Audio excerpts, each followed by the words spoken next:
मरहबा, मैं आज रात आपकी ड्यूटी नर्स हूँ। क्या आप मेरी बात समझ सकते हैं? परेशान मत होना।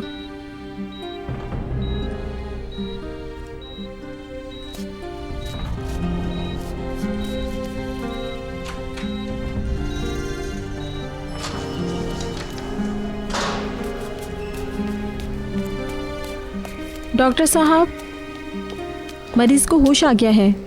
Very good. उसने मेरी बात समझी और रद्द अमल किया। हम इसके घर वालों को अभी इतला नहीं दे सकते, नहीं तो वो इससे मिलने के लिए जिद करेंगे। पहले हम उसको देख लेते हैं। ठीक है। बिल्कुल गैर ज़रूरी है, मैं खुद से चल सकता हूँ। तुम्हें इस वक्त एहतियात की ज़रूरत है। उमर, मैं अब बिल्कुल ठीक हूँ। सर अब मुझे जाना होगा। ठीक है, बाकी काम मैं खुद कर सकता हूँ। Thank you sir. तुम्हारा बहुत शुक्रिया। तुम पागल मत बनो।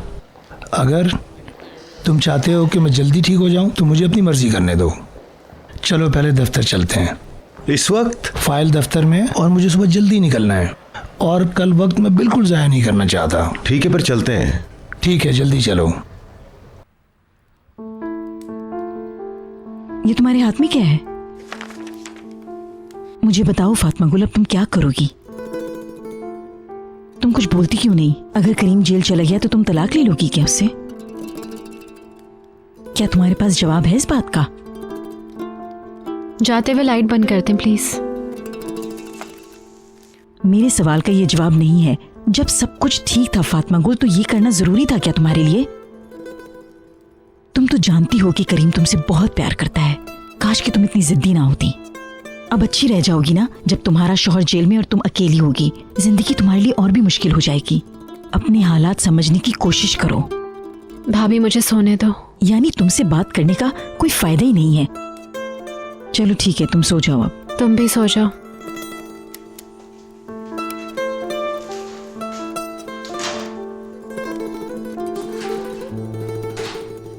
तुम हमसे क्या चाहते हो, गद्दार इंसान? ऐसे क्या घूर रहे हो? जवाब दो ना, मर्दो तो जवाब दो। अपनी सांसें बचा कर रखो, ये तुम्हारे उस वक्त काम आएंगे जब तुम्हें जज के सामने गिड़गिड़ाना पड़ेगा।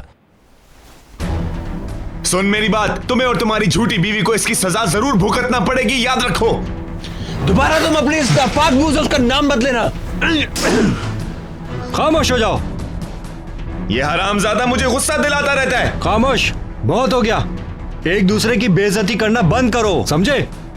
वरना मैं इसकी रिपोर्ट कर दूंगा। अपनी जगहों पे खामोशी से बैठ जाओ। अब आवाज ना आए।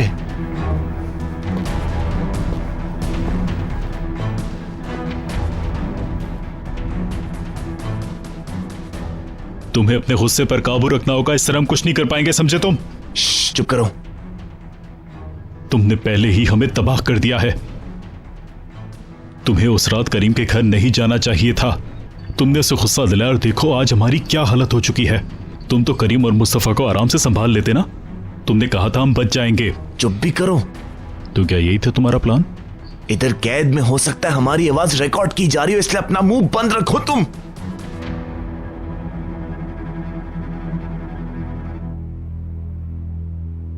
मिल्तम पता नहीं इस वक्त क्या सोच रही होगी।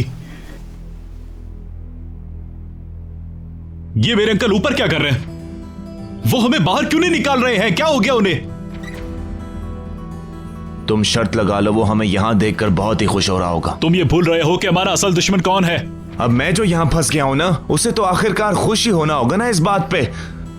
उफ।